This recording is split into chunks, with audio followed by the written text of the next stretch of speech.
Bismillahirrahmanirrahim. Assalamu alaikum, my dear students. Welcome to the class of education. Today we are here to discuss the educational problems of Pakistan. So, while reviewing the previous content of this chapter, I am going to tell you the topics which we have already discussed and the topics which we will discuss in this class. So this is the chapter number 4 and educational problems of Pakistan जो है इनको discuss किया जा रहा है. Definitely Pakistan के context में ही हम इनको डिस्कस कर रहे हैं, but these problems are not just the problems of education system of Pakistan, but these problems are also global problems. ये ग्लोबल प्रॉब्लम्स इसलिए हैं क्योंकि there are many others developing countries as well, there are some of the other under developing countries as well. तो ये problems जो हैं ये उनको भी फेस करने पड़ रहे हैं. So these problems are not just our problem, are not just in our context, these are also in the global context. Global context में भी ये प्रॉब्लम्स जो हैं ये एग्जिस्ट करते हैं. So let's move towards the content which will be covered in today's class, and the content include the problem that is the population explosion, standard of education, and the factors lower down the standard of education in Pakistan. ये content इंशाल्लाह आज की class में हमने cover करना है. और इससे पहले कि मैं इसका इंट्रोडक्शन आपको बताऊं तो थोड़ा सा हम ये देख लेते हैं कि इस कंटेंट को कवर करने के बाद what will be the outcomes you will learn after attending this online session. And I hope कि जब ये सेशन आपका कंप्लीट हो जाएगा तो आप ये ऑब्जेक्टिव्स जो हैं, ये आउटकम्स जो हैं ये अचीव कर लेंगे. So there are the certain outcomes I have written over here. ज़रूरी नहीं कि बस यही आउटकम्स आपने अचीव करने हैं. There will be more other things which I will discuss over here. वो भी इंशाल्लाह आप अचीव करेंगे, उसकी भी लर्निंग होगी आपकी. बट द मेजर थिंग्स इसमें जो आएगा, after attending this session you will be able to learn about the population explosion. Definitely population explosion जो है वो आप में से बहुत सौ के लिए एक न्यू टर्म होगी जिसको हमने डिस्कस करना है. Then growth rate of population in Pakistan, like you will know about the rapid growth of population and its effect in our education system. कि अगर इसकी ग्रोथ हो रही है, रैपिड ग्रोथ हो रही है, तो ये हमारे एजुकेशन सिस्टम को किस तरह से इफ़ेक्ट कर रही है. ठीक है जी. सो उसके लिए we need to know the comparison के at the beginning of the Pakistan, when the Pakistan was came into being, तो तब पाकिस्तान की पॉपुलेशन कितनी थी एंड ग्रेजुअली इसकी पॉपुलेशन में कितना जो है वो इजाफा हुआ और किस तनासब से इजाफा हुआ इसमें. Like we will know, you will know about what was the population in 1951, what was the population in 1998, 2004, and in 2020. 2020 मैंने खुद से ऐड किया because we also need to know in current scenario कि अब के टाइम में पाकिस्तान की population जो है वो किस तनासब से किस हद तक बढ़ चुकी है. ठीक है. So this is very important to know as well. उसके बाद you will also know the Pakistan ranking in the world on the basis of the population. की पॉपुलेशन की बेस पे पाकिस्तान दुनिया के जितने भी कंट्रीज़ हैं उसमें पाकिस्तान की रैंकिंग क्या है ये मैं आपको बता चुकी हूँ. Then relationship of education and population growth, ये बेसिकली ये बहुत इंपॉर्टेंट है कि जब हम एक टॉपिक को डिस्कस कर रहे हैं and we are discussing this topic in to the educational context, तो हमें पता होना चाहिए कि ये जो टॉपिक है या जो पॉपुलेशन ग्रोथ है इसका एजुकेशन के साथ क्या रिलेशनशिप बनता है. उसके बाद next very very important that is the next topic, आपको पता चलेगा कि स्टैंडर्ड ऑफ एजुकेशन क्या है आपकी कंट्री में. ठीक है. In simple word we can say what is the quality of education in your own country. और उसके बाद क्या है कि what are the possible factors which may lower down the standard of education, या कौन से वो पॉसिबल फैक्टर्स हैं जो कि एजुकेशन के स्टैंडर्ड्स को लोअर डाउन कर रहे हैं, और इन फैक्टर्स को कंट्रोल करके हमने अपने स्टैंडर्ड्स को कैसे इम्प्रूव करना है. While moving towards the next slide, here is some of the questions which are putting over here to assess your previous knowledge. ये placement assessment के लिए मैंने कुछ questions यहाँ पे put किए हैं, and these questions related to the previous contents जो कि हमने previous आपके topic discuss कर लिए हैं. और वो topic कौन से थे, I hope you remember कि वो topic थे also the problems of Pakistan, जिसमें the number one was the very first topic of this chapter that was the illiteracy, ठीक है। उसके बाद आपने जो डिस्कस किया था सेकंड टॉपिक उसमें that was the women education, ठीक है। उसके बाद आपने जो डिस्कस किया था that was the indiscipline and the causes of indiscipline as well in Pakistan. So ये जो मैंने आपके यहाँ पे प्लेसमेंट असेसमेंट के लिए, आपको पता है प्लेसमेंट असेसमेंट जो है to check out the previous knowledge of the students के प्रीवियस क्लासेस जो हमारी हुई हैं उसमें उन्होंने कितना लर्न किया है। So I need to know what you have learn in previous class, because in this way I can make connection कि आपका पिछला नॉलेज कितना है, कंटेंट कितना लर्न कर लिया आपने, और नेक्स्ट मुझे कहाँ से आपको लर्न करवाना है। If there is any difficulty तो definitely I will clear your difficulty. कोई क्वेश्चन है इससे रिलेटेड भी अगर किसी को समझ नहीं आया तो उसको भी मैं इस क्लास में क्लियर कर दूँगी। So the number 1 question is what are the major problems of education in Pakistan. You are suppose to enlist the problem. आपने मुझे बताना है कि कौन कौन से प्रॉब्लम्स हैं जो कि पाकिस्तान में एजुकेशन सिस्टम को फेस करने पड़ रही हैं। अच्छा जी, उसके बाद क्योंकि मैंने आपको बताया फर्स्ट टॉपिक जो था आपका दैट वाज द इलिटरेसी, ठीक है। So for illiteracy we need to know the literacy, और लिटरेसी को जानने के लिए आपको मैंने लिटरेसी की डेफिनेशन बताई थी, एक उसकी जनरल डेफिनेशन बताई थी और एक उसकी definition which was given by UNESCO के define literacy according to UNESCO. UNESCO का मैं ऑलरेडी आपको बता चुकी हूँ, this is the United Nation Education Scientific and Cultural Organisation, and this is an organization to keep ensure the educational status of over the world wide। ये आपकी एक global organisation है जिसके डिफरेंट टारगेट्स हैं और एजुकेशन भी उसका एक टारगेट है। एजुकेशन के टारगेट के अंदर आगे डिफरेंट टारगेट हैं इसके, to promote the literacy, to ensure women education, to ensure universal primary education, and there are some other targets as well, number of other targets as well जो कि इसमें ensure किए जाते हैं। अच्छा जी, अभी मैंने आपको बताया है कि what is the full form of UNESCO, तो वो फिर आपने मुझे बतानी है Pakistan fall in which category, developed country, under develop और डेवलपिंग कंट्री, ये भी आपको पता होना चाहिए। इकोनॉमी वाइज अगर हम देखें तो पाकिस्तान जो है वो किस कैटेगरी में फॉल करता है, तो किस कैटेगरी में फॉल करता है, yes that's right, Pakistan fall करता है into the developing country, definitely not into the develop, we fall into the developing country. इंशाल्लाह we will upgrade our country our economy our nation as well. अच्छा, उसके बाद है जी स्टेट स्कूल ड्रॉप आउट। जब हम लिटरेसी के बारे में बात करते हैं, जब हम एजुकेशन के बारे में बात करते हैं, तो देर आर डिफरेंट टर्म्स जो कि मैंने आपको बताई थी, जिसमें स्कूल इनरोलमेंट था, जिसमें स्कूल ड्रॉप आउट था, और जिसमें इलिटरेसी है, लिटरेसी है, ये सारी टर्म्स जो हैं you need to know about this terms. Same as school drop out क्या होता है ये भी मैं आपको बता चुकी हूँ। So you have to answer कि what is school drop out, या आप इसके बारे में क्या जानते हैं, तो इसका भी आंसर आपने मुझे देना है। After knowing the previous knowledge of you people then I will move towards the next, या जो आज की क्लास में हमने डिस्कस करना है, तो there is the review of the previous content. उसके मेजर जो टॉपिक्स हमने डिस्कस किए हैं मैं पहले भी बता चुकी हूँ। उसमें इलिटरेसी डिस्कस किया है हमने, women education, lack of discipline, and ये जो मैंने दो टॉपिक्स यहाँ पे हाईलाइट किए हुए हैं, these are the topics which we will discuss in today's class, today's online session. Number 1 is the population explosion and number 2 is the standards of education. और उसके बाद जितने भी हम टॉपिक डिस्कस कर रहे हैं उसके साथ साथ हम इनके कॉजेज़ भी डिस्कस कर रहे हैं कि अगर इलिटरेसी है तो what are the causes of illiteracy.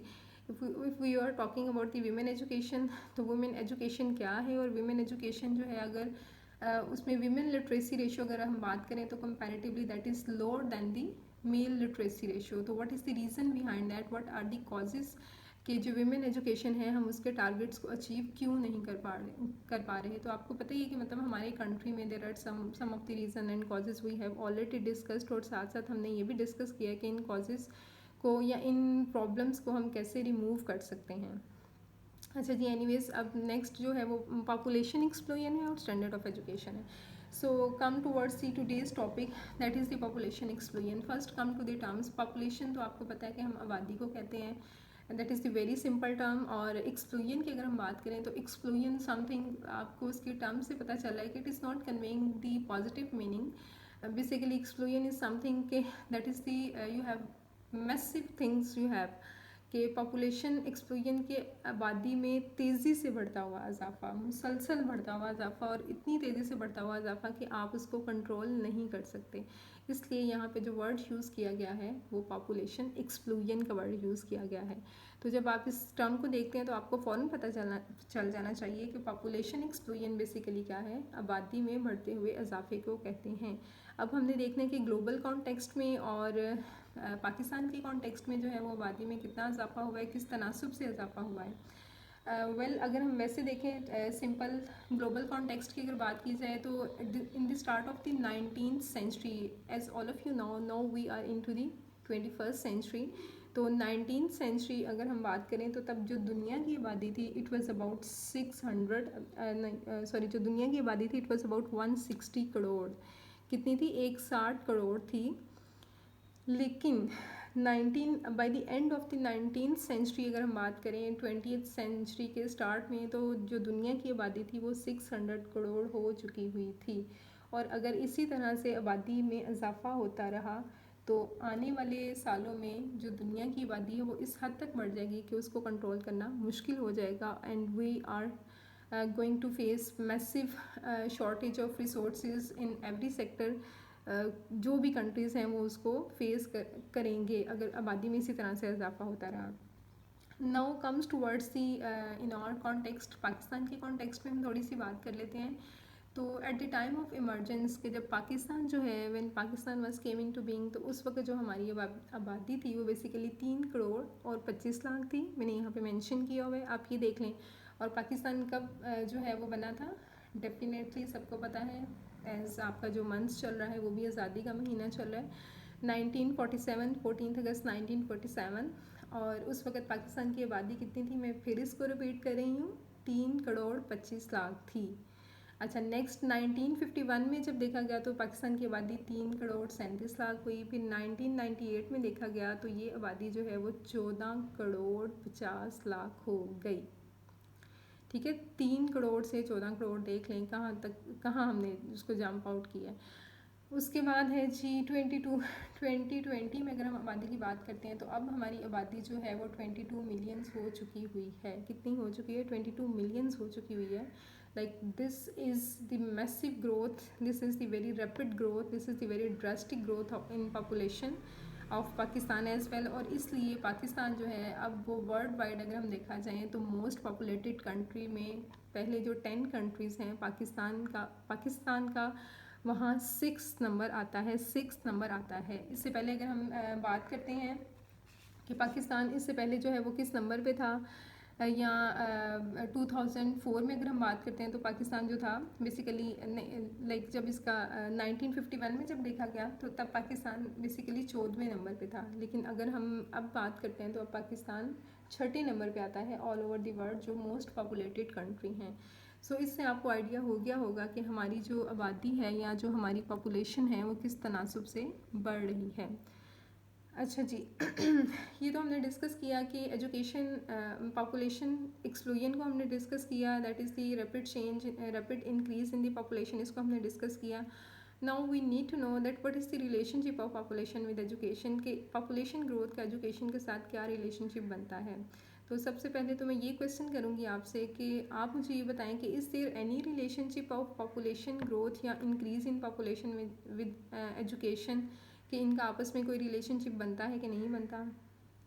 Definitely if we are discussing this topic that means कि there is very direct relationship, कि ग्रोथ इन पॉपुलेशन जो है वो डायरेक्टली इफेक्ट करती है एजुकेशन की क्वालिटी को भी इफेक्ट करती है, एजुकेशन में कि लिटरेसी रेट को भी इफेक्ट करती है, लिटरेसी को भी इंक्रीज़ करती है। अब ये कैसे करती है, वी नीड टू नो, ये हमें जानना है। आप देखें कि अगर आबादी आपकी बहुत तेज़ी से बढ़ रही है but you have very sufficient resources, या आपके पास बहुत लिमिटेड रिसोर्सेज हैं, तो ऑटोमेटिकली क्या होगा कि the number of school going children, they will not able to get admission into the schools, and the number of and the children who will able to take admission into the school, they will drop out the school. वो drop out क्यों कर जाएंगे कि वो जो students हैं वो अपने स्कूल के जो ईयर्स हैं या जो अपनी एजुकेशन को without completing the education they will drop out the school. और उसकी रीज़न क्या होगी, there will be some certain reasons like parents उनको अफोर्ड नहीं कर सकते इनको एजुकेट कराना, पेरेंट्स जो हैं they are not financially well, some other resources भी हो सकते हैं। और सबसे जो मेजर इसमें प्रॉब्लम है वो ये हो सकता है कि you have very limited resources, कि अगर एक एरिया में जो स्कूल गोइंग बच्चे हैं वो बहुत ज़्यादा हैं और उस एरिया में जो स्कूल की बिल्डिंग है उसमें कैपेसिटी बहुत कम है, so how is it possible to accommodate all the children into that particular school. और अगर आपके पास वहाँ पे जो मेन पार है, जो टीचर्स हैं आपके पास वो ही अवेलेबल नहीं है, तो आप किस तरह से इंश्योर कर सकते हैं कि वो ऑल स्कूल गोइंग चिल्ड्रन को आप एजुकेट करेंगे और आप अपने प्राइमरी एजुकेशन के गोल्स को कंप्लीट करेंगे, देन आप सेकेंडरी एजुकेशन के गोल्स को कंप्लीट करेंगे? Definitely that is not possible. और वैसे भी अगर हम देखें तो हमारी जो पॉपुलेशन ग्रोथ है वो 2 टाइम्स ग्रेटर है देन दी लिटरेसी ग्रोथ। लिटरेसी की अगर हम बात करें, डेफिनेटली लिटरेसी की डेफिनेशन जो आपने पढ़ी है उसमें अकॉर्डिंग टू यूनेस्को उसमें हमने यही पढ़ा है कि literacy is something in which a person can read and right and comprehend the thing, कि वो उसकी कॉम्प्रीहेंशन भी अच्छी कर सकता है।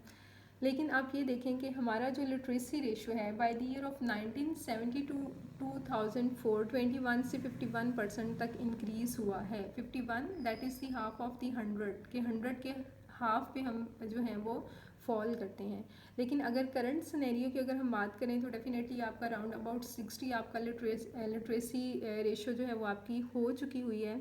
But this is not up to the mark, this is not standardize literacy ratio. इसको और भी इंक्रीज़ करने की ज़रूरत है। There are some of the countries with good education system, with standardize education system, with good quality of education, they have very good literacy rate. उनका 80% भी है, उनका 85% भी है, उनका 90% भी है। और ज़रूरी नहीं कि उनकी इकोनॉमी बहुत अच्छी है, उनका एजुकेशन सिस्टम बहुत अच्छा है। They invest, they have more and more investment in the education sector, जो कि अनफॉर्चुनेटली आपकी कंट्री में अगर हम बात करते हैं तो हमारी जो इन्वेस्टमेंट है वो इतनी नहीं है। लाइक यूनेस्को ने, आपको पता है कि जीडीपी का 7% जो है our developing country need to invest on education sector, but unfortunately we are just spending 2.5% on education sector of our GDP, which is very little amount। और इस लिटिल अमाउंट के साथ हम अपने रिसोर्सेज को ना तो एक्सपेंड कर पा रहे हैं, ना ही हम स्टैंडर्डाइज एजुकेशन दे पा रहे हैं, और ना ही हम अपने टारगेट्स को अचीव कर पा रहे हैं जो भी और ना ही हम अपने लिटरेसी रेट को प्रमोट कर पा रहे हैं। So there are the certain reasons. तो उसमें अब ये भी मैंने आपको बता दिया कि जितने % बच्चे, सपोज अगर 50% स्कूल गोइंग चिल्ड्रन हैं, they are away from the school. And why they are away from the school? Because there are no resources for those children, there are no buildings of schools for those children, कि उनको enrol ही नहीं कराया जा सकता, उनके लिए capacity building ही नहीं है कि उनको एजुकेट किया जा सके। सो अगर आबादी में इसी तरह से इजाफा होता रहा तो डेफिनेटली हमारा जो लिटरेसी रेट है वो बहुत डाउन हो जाएगा, और जो आपकी इलिटरेसी है वो बहुत हाई हो जाएगी। और जो टारगेट्स हमने सेट किए हुए हैं अपनी लिटरेसी को प्रमोट करने के लिए, हम वो टारगेट्स अचीव नहीं कर पाएंगे। regardless of this, that every government takes some of the initiatives to promote the literacy ratio, still अगर हम देखें तो अभी भी जो बहुत से आपके प्राइमरी स्कूल गोइंग बच्चे हैं वो स्कूल्स अटेंड नहीं कर पा रहे। और उसकी रीज़न क्या है कि वहाँ पे रिसोर्सेज ही लिमिटेड हैं। पेरेंट्स जो हैं वो अपने बच्चों को नहीं स्कूल जो है वो इनरोल करा सकते। और in that case if they get enrollment of their children in to the school, unfortunately it happen कि स्कूल ड्रॉप आउट कर जाते हैं बच्चे। और उसकी रीज़न क्या होती है कि parents can not afford their education. So उसके लिए जो गवर्नमेंट ने इनिशिएटिव लिए, नो डाउट के प्राइमरी एजुकेशन को फ्री किया, उसको कंपलसरी भी किया। रिगार्डलेस ऑफ दिस कि ये सारे टारगेट्स जो हैं आपने एजुकेशनल पॉलिसीज़ जो हमने प्रीवियस चैप्टर में पढ़ी थी, चैप्टर नंबर 3 में, इसमें हमने इनको डिस्कस किया है कि इवन सेकेंडरी एजुकेशन तक भी एजुकेशन को फ्री किया गया।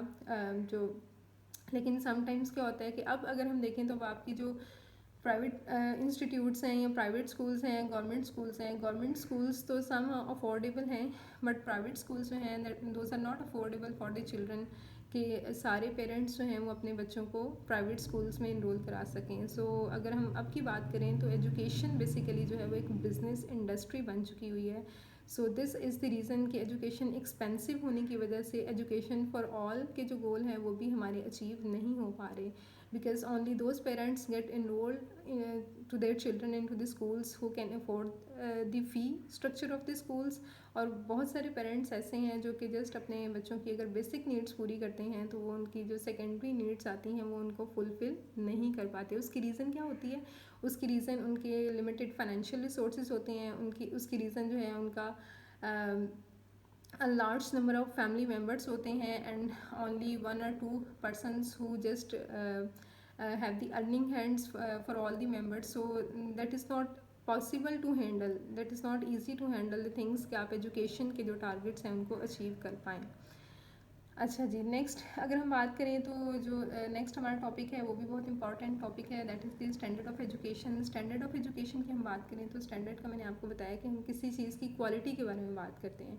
एजुकेशन से हट के अगर हम स्टैंडर्ड को डिस्कस करें तो किसी भी चीज़ की आपने क्वालिटी को डिस्कस करना है तो आप क्या देखते हैं? You will see that thing in terms of quantity and you will see that thing in terms of quality. कि उसके म्यार को परखने के लिए आप उसकी क्वांटिटी को भी देखेंगे और आप उसकी क्वालिटी को देखेंगे. Like these are the two aspects जो कि आप उसके देखते हैं, उसको असेस करते हैं. अब whenever you are discussing about the quantitative aspect of that particular thing, suppose मैं आपको एक एग्जाम्पल देती हूँ. लाइक आपके कमरे में एक टेबल पड़ा हुआ है, उस टेबल को आप देखते हैं या you go to the market, you go to the furniture shop, आपने जो है एक टेबल परचेज करना है, बाय करना है आपने फॉर योर ओन होम, आपने ड्राइंग रूम के लिए. आप उस टेबल को देखती हैं, आप सबसे पहले देखेंगे अच्छा उसकी कैपेसिटी कितनी है, उसकी लेंथ कितनी है, उसकी हाइट कितनी है, उसकी वेट कितनी है, उसको आप किस किस मकसद के लिए यूज़ कर सकती हैं. ठीक है, these are the some of the quantitative thing कि जिसको आप मेजरेबल फॉर्म में बता सकते हैं कि अच्छा इसकी हाइट इतनी है. हाइट आपको पता है कि नंबर्स में होती है, उसको हम मेजर करते हैं और वो क्वांटिटेटिव होती है. Now comes toward the quality of that particular table. तो आप उसकी जब क्वालिटी के बारे में बात करती हैं तो आप उसको देख के कहती हैं it is beautiful, it is very beautiful या वेरी वेरी ब्यूटीफुल आप उसको कहती हैं. या आपको वो बहुत अच्छा लगता है या आपको वो एवरेज लगता है या आप कहती हैं कि नहीं इसका कलर बहुत खूबसूरत है, इसका पेंट बहुत अच्छा हुआ हुआ है. लाइक और जो आपके इंटरेस्ट के एस्पेक्ट्स होते हैं आप उसको डिस्कस करते हैं. So these are the two perspective of anything जब हम उसके स्टैंडर्ड को डिस्कस करते हैं. Quantity can not only predict the standard of any particular thing. उसके लिए हमें क्वांटिटी प्लस क्वालिटी दोनों को देखना चाहिए कि उसकी क्वांटिटी भी जो है वो भी उसके एस्पेक्ट्स पॉजिटिव हों और उसके जो क्वालिटेटिव एस्पेक्ट्स हैं इन दोनों में बैलेंस होना चाहिए. If I talk about the example into the educational context, अगर मैं एजुकेशनल कॉन्टेक्स्ट में इसकी एग्जाम्पल दूँ मज़ीद इसको क्लियर करने के लिए आपको, as all of you students in my class, आपके टेस्ट होते हैं, आपके मंथली टेस्ट होते हैं, आपके जो हैं वो वीकली टेस्ट भी होते हैं. और जब आपकी परफॉर्मेंस असेसमेंट की जाती है तो परफॉर्मेंस असेसमेंट में क्या किया जाता है? यूजुअली आपके टेस्ट की ग्रेडिंग की जाती है, आपको मार्क्स दिए जाते हैं. तो जब आपको मार्क्स दिए जाते हैं तो मार्क्स क्या होती है? That is the quantitative description of your performance. कि आपकी जो परफॉर्मेंस होती है, कि आपकी जो लर्निंग है उसकी क्वांटिटेटिव डिस्क्रिप्शन है. उसकी एवरेज मुझे पता चल जाती है. अच्छा सपोज मैं कहती हूँ कि अरीज ने 100 में से 80 मार्क्स ले लिए, मिशा ने 100 में से 85 ले लिए, महानूर ने इतने ले लिए, हफ्सा ने इतने ले लिए एंड सो ऑन. मतलब जितने भी आप स्टूडेंट्स हैं मेरी क्लास में उन सब की मैं क्वांटिटेटिव डिस्क्रिप्शन करती हूँ. So this is how I standardize your performance. कि उसके मैं स्टैंडर्ड को जब असेस करती हूँ तो क्वांटिटेटिव फॉर्म में करती हूँ, आपको मार्क्स असाइन करके. And this is very simple to tell to the other person कि ये मेरे स्टूडेंट्स हैं और इनकी परफॉर्मेंस इतने % है. अच्छा, क्वांटिटेटिव परफॉर्मेंस तो मैंने आपकी फ़ौरन बता दी, उनको पता भी चल गया. अच्छा जी, इस क्लास में जो रिज़ल्ट है स्टूडेंट का दैट इज़ दी 80%. अब एक्सपेक्टेशंस क्या होती हैं कि 80% आपका रिज़ल्ट है. सो मेरी भी एक्सपेक्टेशंस यही होंगी और अदर पर्सनस या अदर टीचर्स हैं या wherever you go, wherever you communicate, उन सब की एक्सपेक्टेशंस यही आपसे होंगी कि if you have the good grades, if you have the 80 या 90% आपके मार्क्स हैं तो you must have the 90% learning of that particular thing जो कि आप पढ़ के आए हैं. या जो भी आपके पास डिग्री है, अगर आप उसके 90% मार्क्स लेते हैं तो आपकी जो लर्निंग है वो भी उसमें 90% होनी चाहिए. तो जब हम लर्निंग की बात करते हैं, लर्निंग इज़ समथिंग जो आपकी एक क्वालिटेटिव एस्पेक्ट है. और वो क्वालिटेटिव एस्पेक्ट आपका क्या है कि वो that is the reflection in your personality, that is the reflection in your behaviour, that is the reflection in your attitude, that is reflection in your aptitude, that is the reflection of your social contribution, your rights, awareness about your rights, your responsibilities, and so on, like the things which you just discuss in the form of the quality. Your patriotism, ठीक है, आप कितने patriotic हैं, आप दूसरों की कितनी care करने वाले हैं, आपको कितना अपने राइट्स के बारे में पता है, आपको कितनी अपनी रिस्पॉन्सिबिलिटीज़ के बारे में पता है, आप में कितनी सोशल एडजस्टमेंट है और किस लेवल तक है, आपके जो बिहेवियर पैटर्न्स हैं वो कितने डिसेंट हैं, आपकी पर्सनैलिटी क्या शो करती है, एक पॉजिटिव पर्सनैलिटी है या नेगेटिव पर्सनैलिटी है। सो ये सारे जो स्टैंडर्ड्स हैं ये आपके क्वालिटेटिव स्टैंडर्ड्स आते हैं। And when there is the balance between the quantitative and qualitative standards, so then we can say कि हमने आपको क्वालिटी एजुकेशन दी है।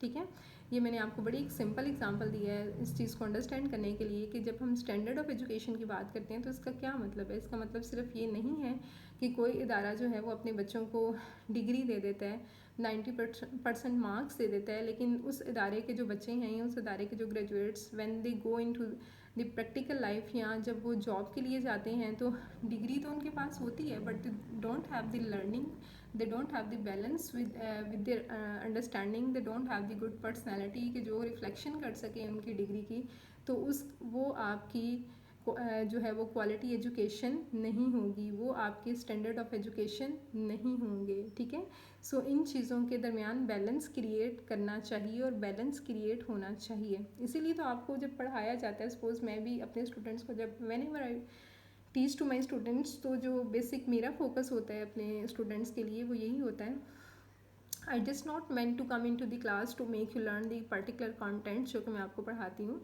बल्कि जो मेरा मेन फोकस होता है that is on the change in behavioural patterns of my students. और वो चेंज इन बिहेवियरल पैटर्न्स जो है that should be positive change in behavioural patterns. ये नहीं कि क्लास में जब मैं आती हूँ तो आप बड़े डिसेंट होकर बैठ जाते हैं and whenever I leave the class you are just mess up the things, आप इनडिसिप्लिन क्रिएट करते हैं या कंप्लेन मिलें कि इस क्लास के स्टूडेंट ऐसे हैं, इनका बिहेवियर अच्छा नहीं है, आपके पेरेंट्स आके कंप्लेन करें कि आप घर में इस तरह से बिहेव करती हैं, आप जो हैं वो मतलब आउट ऑफ द वे जाके हैं, आपकी पर्सनैलिटी ऐसी है। तो these are not the thing I meant to convey in my class.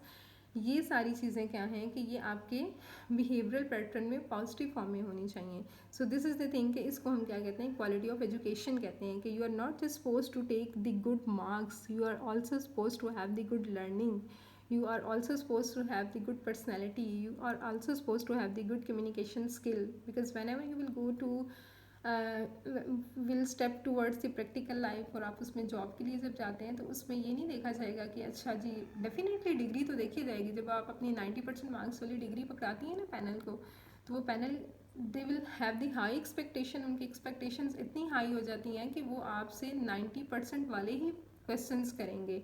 उनकी एक्सपेक्टेशंस यही होंगी कि you have the 90% knowledge in your self, कि मतलब आपके पास तो इतना नॉलेज है कि आपसे कुछ भी पूछा जा सकता है, आप इतने नंबर लेके आई हुई हैं। So just try to create balance between the quantity and quality.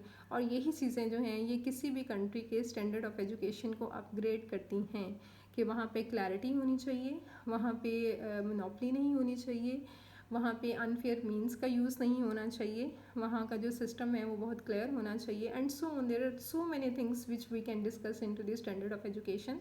लेकिन ये बहुत सिंपल चीज़ें मैंने आपको बताई हैं, यहाँ आपकी स्लाइड पे भी मेंशन है कि जैसे यहाँ पे लिखा हुआ है कि क्वालिटेटिव स्टैंडर्ड्स में जो आपके पेट्रियाटिज़म आता है, आपकी सोशल एडजस्टमेंट आती है, आपका डिसेंट बिहेवियर आता है, तो ये सारी चीज़ें किस तरह से इफ़ेक्ट करती हैं आपके स्टैंडर्ड ऑफ एजुकेशन को।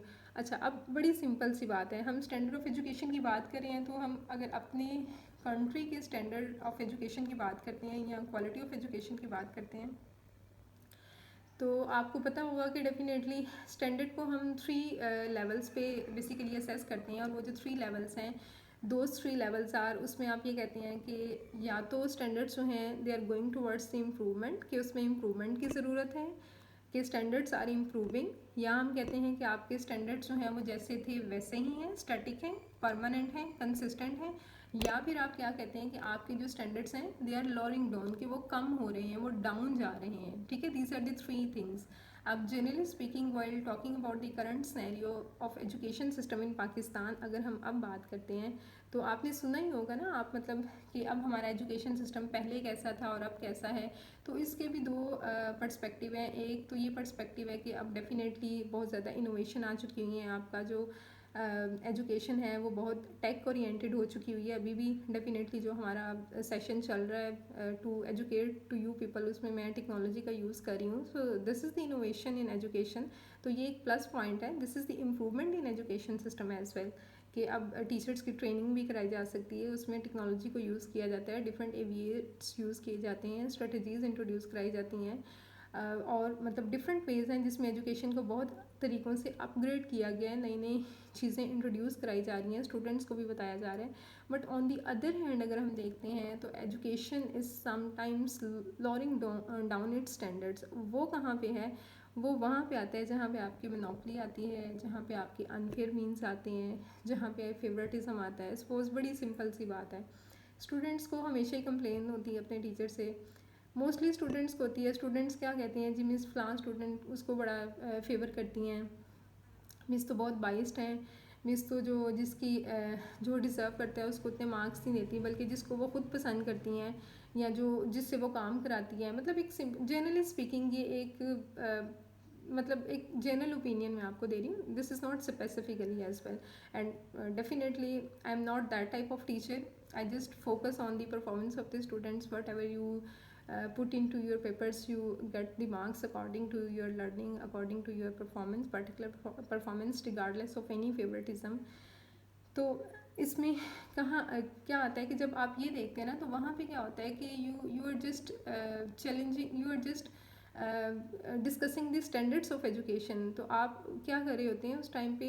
एजुकेशन के स्टैंडर्ड को डिस्कस कर रहे होते हैं आप, वहाँ पे टीचिंग के स्टैंडर्ड को डिस्कस कर रहे होते हैं, वहाँ पे आप लर्निंग इन्वायरमेंट के स्टैंडर्ड को डिस्कस कर रहे होते हैं। आप इवन उस इंस्टीट्यूट की जो लर्निंग सिनेरियो है या वहाँ पे जो टीचर्स हैं, आप उनकी स्ट्रेटजीज़ को डिस्कस कर रहे होते हैं कि यहाँ पे तो इस तरह से होता है। तो उससे क्या होता है कि ये तो standard up to the mark नहीं हुए ना। ये स्टैंडर्ड्स क्या होते हैं? ये स्टैंडर्ड होते हैं जो कि डाउन कर देते हैं आपकी क्वालिटी को। तो मतलब आप उसके बारे में नेगेटिव टॉक करते हैं। अब सिंपल सी बात है, whenever you will go towards the university education, तो उसमें there are number of universities in your country, some of the government, some of the semi government, private universities हैं। तो आप क्या करेंगे? First you will see your grades, इंशाल्लाह you will have good. उसके बाद आप ये देखेंगे कि अच्छा which one is the good university, which one have. जब गुड की बात करते हैं ना, तो यहाँ पे क्या आ जाता है? यहाँ पे क्वालिटी आ जाती है, यहाँ पे स्टैंडर्ड आ जाता है। अब आप उसको इस पर्सपेक्टिव में देखेंगे, आप ये देखेंगे कि अच्छा यहाँ के जो ग्रेजुएट्स निकलते हैं, how much they are successful into their practical life, how much they are successful into their professional life, या वो कितना ग्रूम करके निकलते हैं, वहाँ का लर्निंग इन्वायरमेंट कैसा है, वहाँ पे जो स्टूडेंट्स हैं उनकी लर्निंग किस तरह से होती है, या वहाँ पे स्टूडेंट्स किस तरह के हैं, वहाँ की ओवरऑल जो उसका, even you talk about the infrastructure of that university, आप उसकी भी बात करते हैं, आप उसकी बिल्डिंग की बात करते हैं, आप उसकी मतलब डिफरेंट उसके एस्पेक्ट्स हैं जो कि आप डिस्कस करते हैं। और उनको डिस्कस करने के बाद you just to take the decision कि किस यूनिवर्सिटी में आप एडमिशन लेना चाहते हैं और क्यों आप वहाँ पे एडमिशन लेना चाहते हैं। तो जब क्यों की बात आती है तो definitely you will go towards the best. ठीक है, आप बेस्ट की तरफ जाएंगे, आप उसको चूज़ करेंगे, वहाँ पे पढ़ना चाहेंगे ताकि आप मज़ीद लर्न करें, आप अच्छे टीचर से पढ़ें, मतलब ये सारी चीज़ें उसमें आ जाती हैं। अच्छा, अब देर आर सर्टन, जब हम एजुकेशन की बात करते हैं तो एजुकेशन के बहुत सारे एस्पेक्ट्स हैं जो कि मिल के एजुकेशन के गोल्स को अचीव करते हैं। And there are some of the aspects, there are some of the factors जो कि बहुत इंपॉर्टेंट हैं, और वही फैक्टर्स जो हैं वो एजुकेशन के स्टैंडर्ड्स को इम्प्रूव करते हैं। एंड साइड बाय साइड अगर हम देखें, अगर वो फैक्टर्स सही तरीके से उन पे अमल नहीं हो रहा या सही तरीके से अपनी परफॉर्मेंस नहीं दे रहे, तो वही फैक्टर्स जो हैं आपके एजुकेशन के स्टैंडर्ड्स को क्या करते हैं? उनको डाउन कर देते हैं।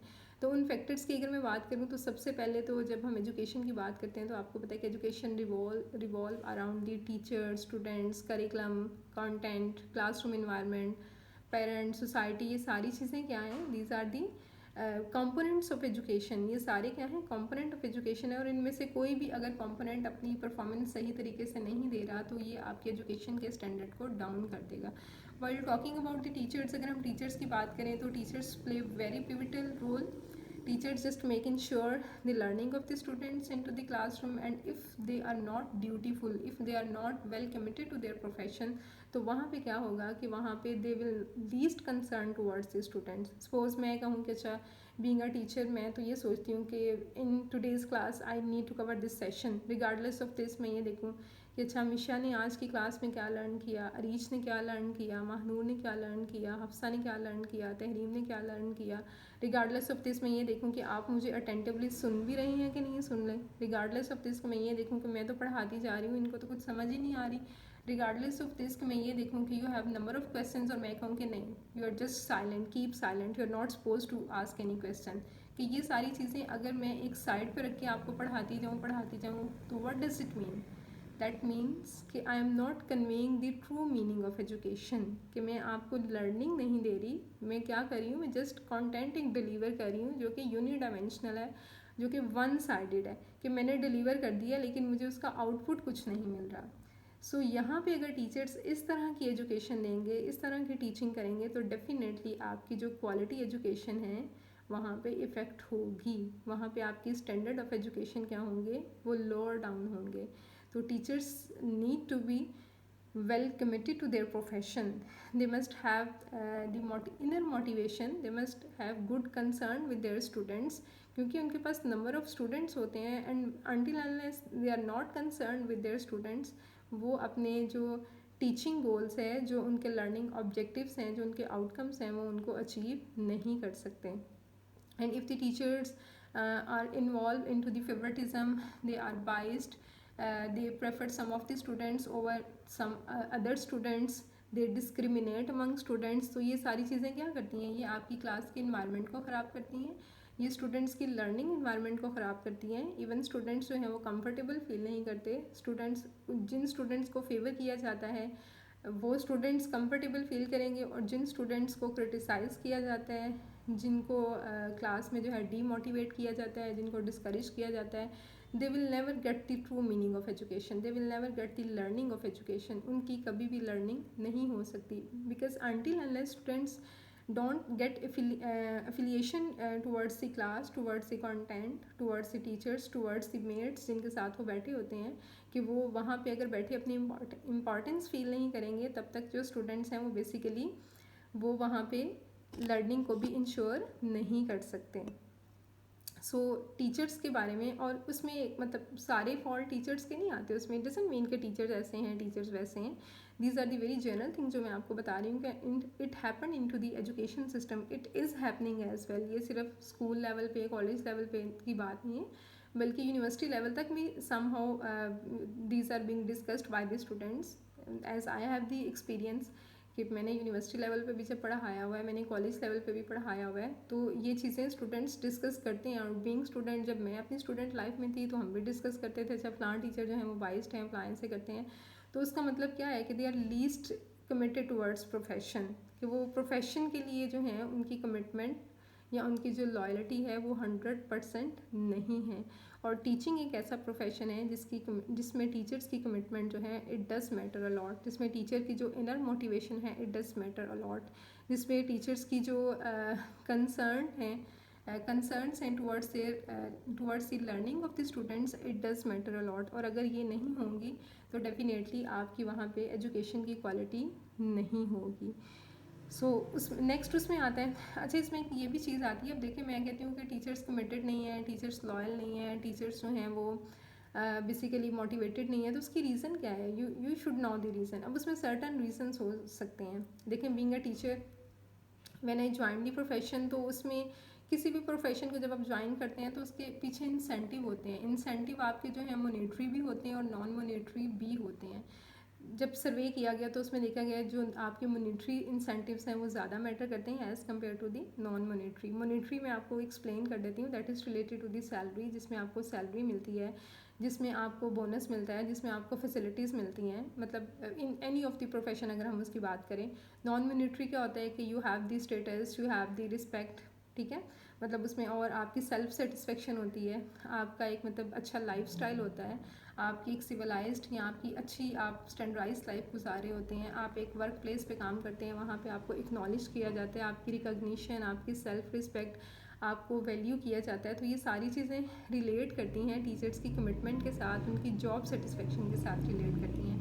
और अगर ये सारी चीज़ें जो हैं वो बेसिकली आप इंश्योर करते हैं तो डेफिनेटली टीचर्स जो हैं they do their best, they give their maximum performance to the work place, चाहे वो कॉलेज के टीचर्स हैं, यूनिवर्सिटी के हैं या स्कूल के टीचर्स हैं। जनरली स्पीकिंग ये सर्वे भी हुआ है, इस पर रिसर्चेज भी हुई हैं।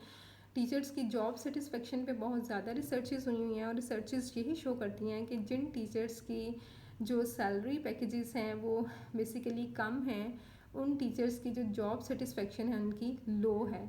और जहाँ पे टीचर्स की सैलरी सेटिस्फेक्शन जो है या सैलरी अच्छी इनको पे आउट किया जा रहा है, उनको इंसेंटिव्स दिए जा रहे हैं, वहाँ पे टीचर्स हैप्पी भी हैं, मतलब अच्छे तरीके से काम करते हैं और उनकी जॉब सेटिस्फेक्शन भी है, जॉब सिक्योरिटी भी है। जॉब सिक्योरिटी है तो जॉब सेटिस्फेक्शन भी है। और उन टीचर्स की वर्क प्लेस पे जो परफॉर्मेंस है वो बहुत बेहतर है उन टीचर्स की निस्बत के जिनकी सैलरी कम है और वो अच्छे तरीके से परफॉर्म नहीं कर रही। ठीक है, ये मतलब रिसर्चेस कहती हैं। और रिसर्चेस आपको पता है कि सर्वे की बेस पे होती हैं और रिसर्च तब की जाती है जब कोई प्रॉब्लम आपको नज़र आता है और उसकी बेस पे फिर जो है वो उसमें इम्प्रूवमेंट लाया जाता है। ठीक है जी, मेरे हाल से ये इसको हमने बड़ा वेल एक्सप्लेन कर लिया है। Now come towards the curriculum.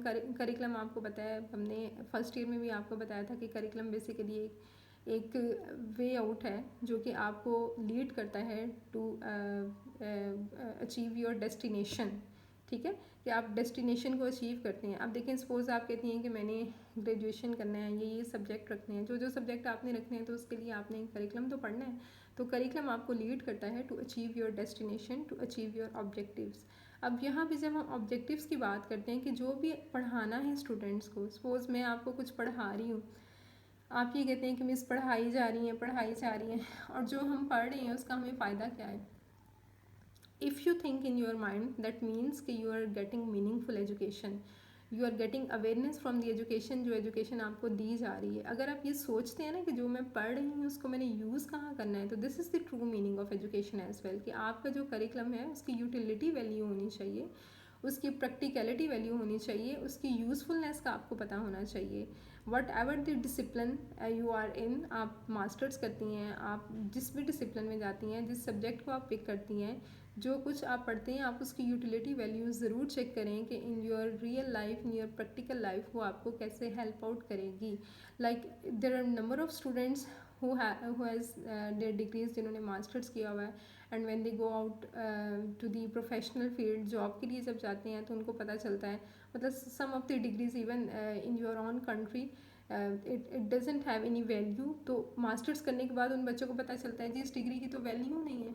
अब वहाँ पे क्या होता है कि आपने तो मास्टर्स कर लिया, आपने तो अपनी लाइफ का जो एक आपका पीक टाइम था आपने तो उस पर स्पेंड कर लिया, उसको आपने अपनी मेहनत की, आपने उस डिग्री को हासिल किया, आपने एजुकेशन पे इन्वेस्ट किया। अब जब रिटर्न का टाइम आया तो यू गेट द रिवॉर्ड कि आपकी तो डिग्री की वैल्यू ही नहीं है। So it should not happen, it should not happen, that is very very bad thing for the student कि अगर आप बच्चों को एक चीज़ पढ़ा रहे हैं और उसकी कोई यूटिलिटी वैल्यू नहीं है, उसका कोई फ़ायदा नहीं है, तो that is the wastage of time. तो इसलिए कहा जाता है कि करिकुलम को डायनामिक होना चाहिए, करिकुलम में रिवीजन होनी चाहिए, and curriculum should be according to the need of the student, curriculum should be according to the interest of the student, curriculum should be according to the level of the student, कि जो students पढ़ना चाहते हैं, जो उनका interest है, जो उनका कॉग्निशन, उनकी जो कॉग्निटिव लेवल है, उसको कंसिडर करते हुए करिकुलम को डिज़ाइन करना चाहिए, उसको कंसिडर करते हुए करिकुलम के ऑब्जेक्टिव्स को डिज़ाइन करना चाहिए, ताकि बच्चों को पता हो कि हम जो पढ़ रहे हैं उसका हमें क्या फ़ायदा होगा और हम इसको कहाँ पे इस्तेमाल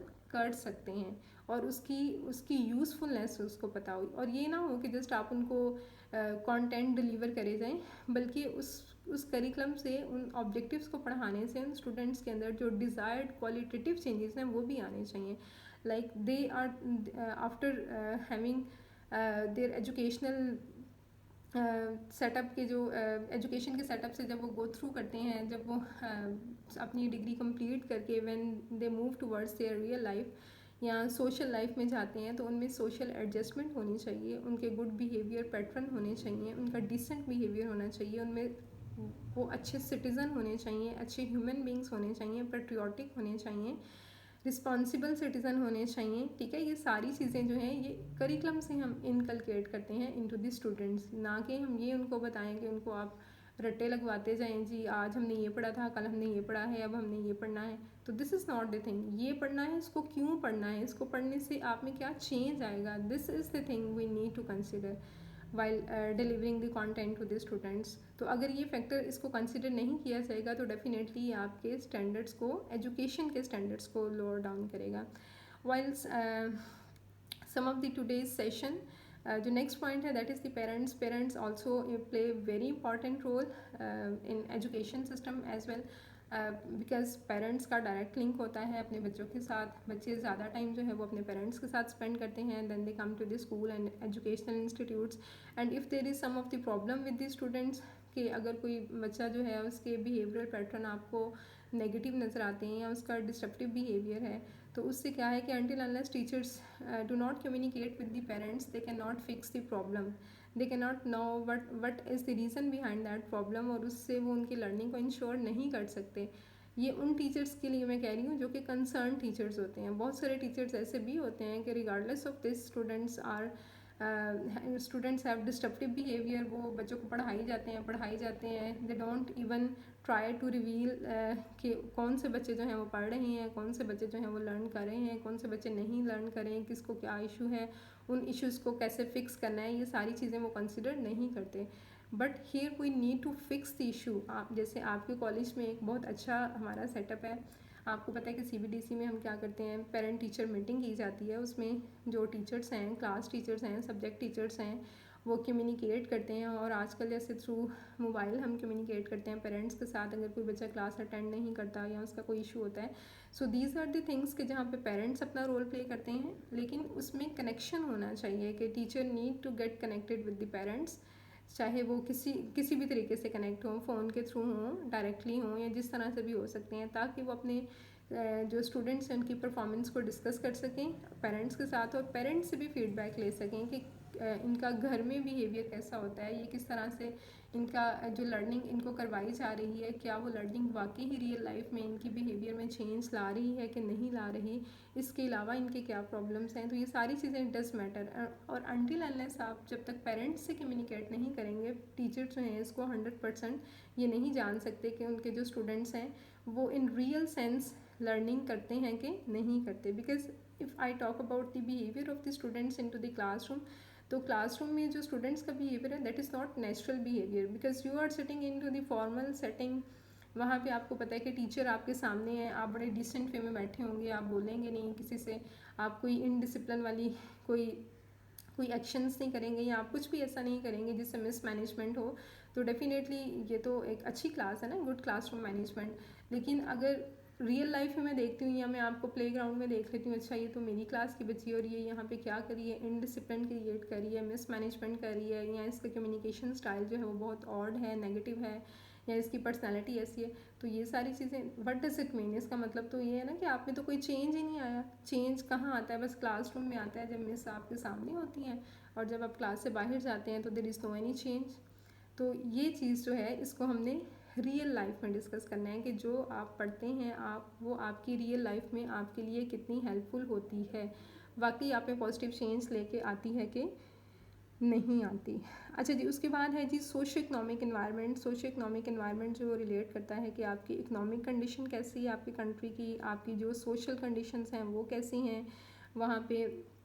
अगर तो आपकी सपोज़ आप एक ऐसे कंट्री में रहते हैं जहाँ पे एक जिसे हम कहते हैं ना कि मिस मैनेजमेंट है, या जो आपका लर्निंग, एक तो लर्निंग इन्वायरमेंट होता है ना, उसके लाइक डिग्री हासिल करने के बाद आप जॉब के लिए जाते हैं, when you go for the interview, तो आपको पता चलता है, मतलब मैं कहती हूँ कि अच्छा आप अच्छे स्टूडेंट हैं, आपके पास डिग्रीज भी हैं, आपकी लर्निंग भी अच्छी है, और इन सब चीज़ों के बावजूद अगर आपको जॉब नहीं मिलती, तो वहाँ पे क्या होता है, वहाँ पे एक मिस मैनेजमेंट या स्टूडेंट्स के अंदर इनस्टेबिलिटी क्रिएट हो जाती है। उनकी जो जो उनकी उनका जो माइंड है वो बेसिकली वो स्टेबल नहीं रहता। कि बच्चे क्या सोचते हैं कि while having the degrees, while having the learning, कि सब कुछ आपको आता भी है, आप इसके स्टैंडर्ड पे पूरा भी उतरते हैं इस जॉब के, फिर भी उसके बाद आपको जॉब नहीं मिली, तो वहाँ पे कुछ अनफेयर मीन्स होते हैं, वहाँ पे कुछ मोनोपोली होती है, वहाँ पे कुछ हिपोक्रेसी होती है, जिसकी वजह से स्टूडेंट्स का, कैंडिडेट्स का मोरल डाउन हो जाता है, तो वहाँ पे आप ब्लेम किसको करते हैं? आप अपने सिस्टम को ब्लेम करते हैं, और वो सिस्टम डायरेक्टली रिलेट करता है आपके एजुकेशन से कि क्या फ़ायदा कि आपने इतना अच्छा पढ़ा और पढ़ने के बावजूद भी अगर आपको जॉब नहीं मिली। तो या जिसके पास कोई पावर है, उस पावर की बेस पे उसका मिसयूज़ करके जो नॉन डिज़र्विंग है उनको जॉब दे दी जाती है, जो डिज़र्विंग है उनको जॉब नहीं दी जाती। लाइक जितने आपके ग्रेजुएट्स, अभी पता ही है आपको आपकी कंट्री की कंडीशन क्या चल रही है, as we are in the corona season, corona के जो हैं वो विक्टिम हैं हम सब। तो अभी बहुत अर्सा हुआ है, कोई जॉब्स अनाउंस नहीं हुई, बहुत सारे लोग इवन जो जॉब्स में थे वो अनएम्प्लॉयड हो गए। तो ये सारी चीज़ें like these are very bitter conditions जो कि करंटली चल रही हैं। अभी तो हमारे एजुकेशन का सिस्टम तो अलहदा, जो आपका रियल लाइफ है, जिसमें मतलब बहुत से पढ़े लिखे जो कि ये वेट कर रहे थे कि उनकी डिग्री कंप्लीट हुई है और गवर्नमेंट ने जॉब्स अनाउंस करनी है और अच्छी जॉब्स उनको मिलेंगी, they will have good life style, they will have well civilised standards of life. तो ये सारी चीज़ें तो उनको नहीं मिल पाई ना। तो ये सारी चीज़ें क्या, ये आपके इन्वायरमेंट को ख़राब करती हैं, आपकी जो सोशो इकोनॉमिक इन्वायरमेंट है उसमें इम्बैलेंस क्रिएट करती हैं, इंस्टेबिलिटी क्रिएट करती हैं। आपका लोगों पे ट्रस्ट नहीं रहता, आपको ये ट्रस्ट नहीं रहता कि आप डिज़र्व करते हैं तो आपको जॉब मिल जाएगी, बल्कि बहुत सारे जो कैंडिडेट्स हैं वो डीमोटिवेट हो जाते हैं, they go towards the unfair ways, कि बहुत से अनफेयर मीन्स को यूज़ करके वो मतलब बहुत सारी सोशल इवल्स में इन्वॉल्व हो जाते हैं। Like this is very real scenario जो कि मैं बात कर रही हूँ आपकी कंट्री का, कि बहुत सारे पढ़े लिखे लोग ऐसे पता चलते हैं कि जो कि क्राइम्स में इन्वॉल्व होते हैं या डिफरेंट सोशल इवल्स में इन्वॉल्व होते हैं। तो उसकी रीज़न क्या है? उसकी रीज़न यही है कि व्हाट दे डिज़र्व वो उनको नहीं मिलता, जो जॉब वो डिज़र्व करते हैं, जो रिस्पेक्ट वो सोसाइटी से डिज़र्व करते हैं, जो एडजस्टमेंट वो डिज़र्व करते हैं, वो उनको नहीं मिल पाती। सो this is the main reason, ये भी आपके स्टैंडर्ड्स को लोअर डाउन करती है। अच्छा जी, next last but not least, this is the individual differences and non adjustment. Individual differences basically एक बहुत वास्ट टॉपिक है, इसको हमने फर्स्ट ईयर में भी डिस्कस किया हुआ है। आपका जो ग्रोथ एंड डेवलपमेंट का चैप्टर था हमारा, उसमें भी हमने इसको बड़ा डिटेल से डिस्कस किया हुआ है। इसमें हमने टाइप्स ऑफ इंडिविजुअल डिफरेंसेस भी डिस्कस किए हुए हैं, लेकिन हम यहाँ इसको डिस्कस करेंगे कि इंडिविजुअल डिफरेंसेस जो हैं वो आपकी स्टैंडर्ड्स ऑफ एजुकेशन को कैसे लोअर डाउन करते हैं। This is very simple to say, like the number of students sitting in front of me, कि जितने बच्चे जो हैं मेरे सामने बैठे हैं, they all are different from each other. और वो किस किस पर्सपेक्टिव में एक दूसरे से डिफरेंट है? There are number of perspectives that you varied from each other. आप लर्निंग पॉइंट ऑफ व्यू से अगर मैं देखूँ तो आप एक दूसरे से वेरी करते हैं। मिशा की जो लर्निंग कैपेसिटी है वो अरीज से डिफरेंट है, अरीज की लर्निंग कैपेसिटी माहा से डिफरेंट है, माहा की लर्निंग कैपेसिटी जो है वो अदर स्टूडेंट से डिफरेंट है। तो ये बेसिकली उसमें क्या आता है कि ये आपकी और ये कैपेसिटी, ये आपके डिफरेंसेस अगर कंसिडर नहीं किए जाते क्लासरूम में, या कोई भी टीचर उनको कंसिडर नहीं करता, तो उससे क्या होता है कि स्टूडेंट्स में एक नॉन एडजस्टमेंट की जो एक कैफियत क्रिएट हो जाती है।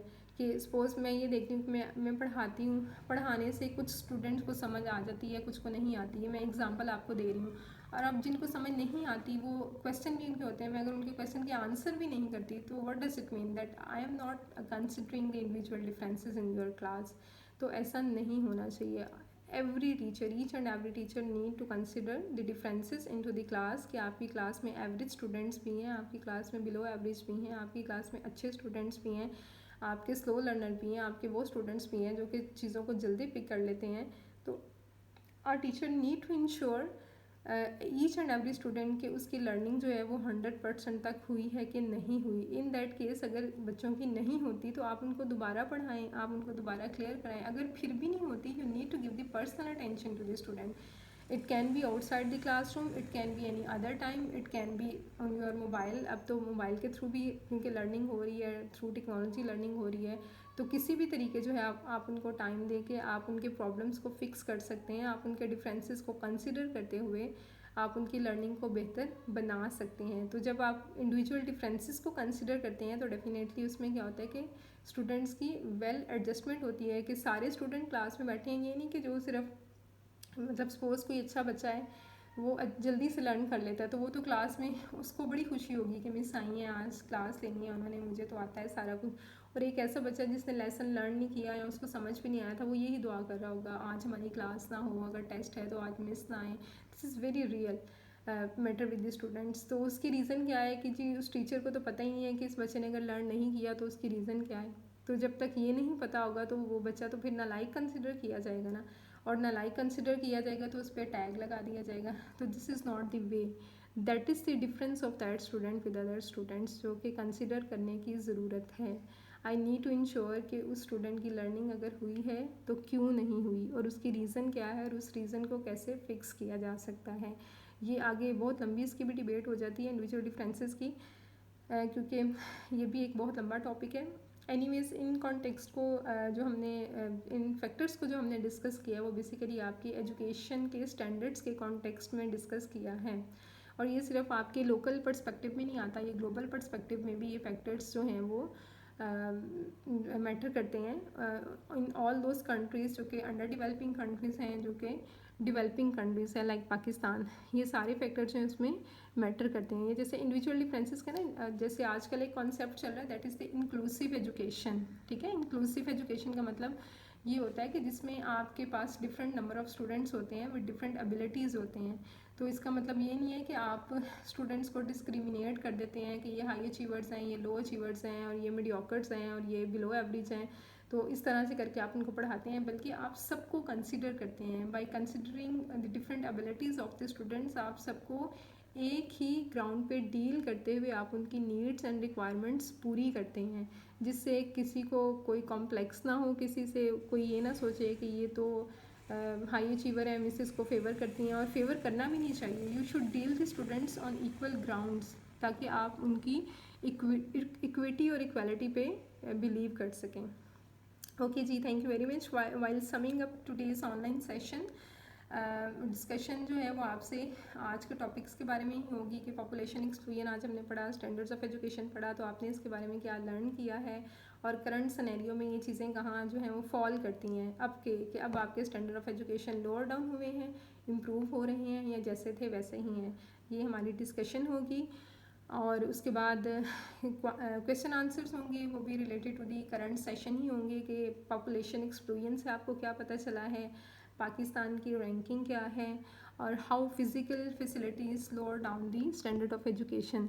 अच्छा, फिज़िकल फैसिलिटीज़ का सॉरी मैंने क्वेश्चन यहाँ पे पुट किया हुआ है, but I forgot to put the heading into the slides. Physical facilities that is very major factor as well. आप ये देखें कि if you don't have the capacity building, even if you don't have the infrastructure, और आपके पास number of students बहुत ज़्यादा हैं, लेकिन आपकी जो स्कूल की बिल्डिंग है वो उसके पास इतनी कैपेसिटी नहीं है, ना ही उस बिल्डिंग में फ़िज़िकल फैसिलिटीज़ हैं फॉर द स्टूडेंट्स, आपके पास सिटिंग अरेंजमेंट नहीं है, आपके पास जो है वो बेसिकली आपके क्लासरूम बहुत छोटे हैं, लेकिन नंबर ऑफ़ स्टूडेंट्स बहुत ज़्यादा हैं, जो टीचिंग फैकल्टी है वो आपके पास बहुत कम है, या स्टाफ आपका बहुत कम है, और स्टूडेंट्स की इनरोलमेंट आपने बहुत ज़्यादा की हुई है।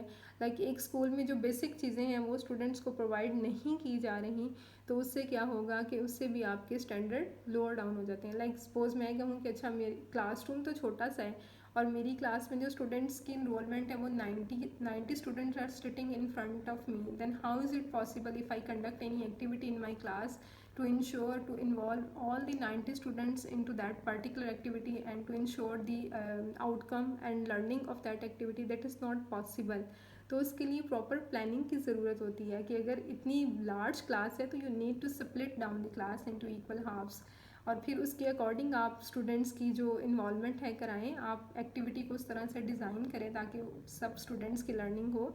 तो फिज़िकल फैसिलिटीज़ डज मैटर, और फिज़िकल फैसिलिटीज़ ये आपके सिर्फ सिटीज़ के स्कूल में नहीं, बल्कि some of the rurals area schools जहाँ पे अभी तक स्टाफ बहुत कम है, जहाँ पे फ़िज़िकल फैसिलिटीज़ बहुत कम है, जहाँ पे बहुत बेसिक जो फैसिलिटीज़ जैसे पीने का साफ़ पानी है, जैसे टॉयलेट्स हैं, these are the basic facilities. इस पर भी बहुत रिसर्चेज हुई हैं, क्योंकि एजुकेशन को हम डिस्कस करें और एजुकेशनल कॉन्टेक्स्ट में जब हम डिस्कस करें तो हमें पता होना चाहिए कि क्या क्या रिसर्च हुई है और क्या क्या फैसिलिटीज़ जो हैं वो लैक कर रही हैं, और ये फैसिलिटीज़ बेसिकली क्या हैं, ये स्टूडेंट्स की लर्निंग को इफ़ेक्ट करती हैं। देखिए सिंपल सी बात है, जब किसी भी आप एजुकेशनल इंस्टीट्यूट में जाते हैं तो आप उसकी बिल्डिंग को देखते हैं वो कितनी अच्छी है, आप ये देखते हैं क्लासरूम कैसे हैं, आप वहाँ का स्टाफ भी देखते हैं, आप वहाँ की सिटिंग भी देखते हैं कि जो क्लासेस में बैठने के लिए जो सीट्स हैं वो कितनी कंफर्टेबल हैं, वहाँ की जो क्लासरूम्स हैं वो कितने वेंटिलेटेड हैं, कितने एयरी हैं, कितने वेल लाइटेड हैं, वहाँ का जो इन्वायरमेंट है कितना प्लेजेंट है, वहाँ पे प्लेग्राउंड है कि नहीं, वहाँ पे स्टूडेंट्स के खाने के लिए रिसेस में फ़्रेश चीज़ें मिलती हैं, फ़्रेश मील अवेलेबल है कि नहीं, वहाँ पे साफ़ पानी जो है वो मिलता है कि नहीं मिलता। तो ये सारी चीज़ें बहुत मैटर करती हैं, वहाँ का इन्वायरमेंट बहुत मैटर करता है। वहाँ पे जो आपका जो सफाई का, क्लैनलीनेस का सारा मैटर्स हैं वो कितने इंश्योर किए जाते हैं। तो एवरीथिंग डज मैटर, ये सारी आपकी फ़िज़िकल फैसिलिटीज़ में आती हैं। और अब अगर ये भी नहीं होंगी तो डेफिनेटली आपके जो एजुकेशन के स्टैंडर्ड्स हैं वो अप टू द मार्क नहीं होंगे। ठीक है जी। तो लास्ट उसमें है कि how education standards can be improve in your point of view, इसके बारे में आपने मुझे एक पैराग्राफ लिख के भेज दें। ठीक है, वो आप मुझे मोबाइल पे भी सेंड कर सकते हैं, लिख के उसके स्क्रीनशॉट सेंड कर दें, या फिर आप मुझे जो है वो वैसे लिख के सेंड कर दें, जैसे भी आपने करना है आप लिख के सेंड कर दें। बट व्हाट यू अंडरस्टैंड कि कैसे इम्प्रूव किए जा सकते हैं, what initiative should be taken, आप अपने ओन पे भी बता सकते हैं, आप गवर्नमेंट लेवल पे भी बता सकते हैं कैसे होना चाहिए, ऐसे होना चाहिए, ताकि थोड़ा सा मुझे पता चले कि आप क्या आपने अंडरस्टैंड किया about the standards of education. Okay ji, thank you very much for attending today's session. I hope you have learned well, and if there will be any question, if there will be any problem that is acknowledged, आप उसको discuss भी कर सकते हैं, आप मुझे send भी कर सकते हैं, I will answer you. And last but not least at the end as well, your suggestions are always welcome, and I assure your safety and your security at your homes. Thank you very much.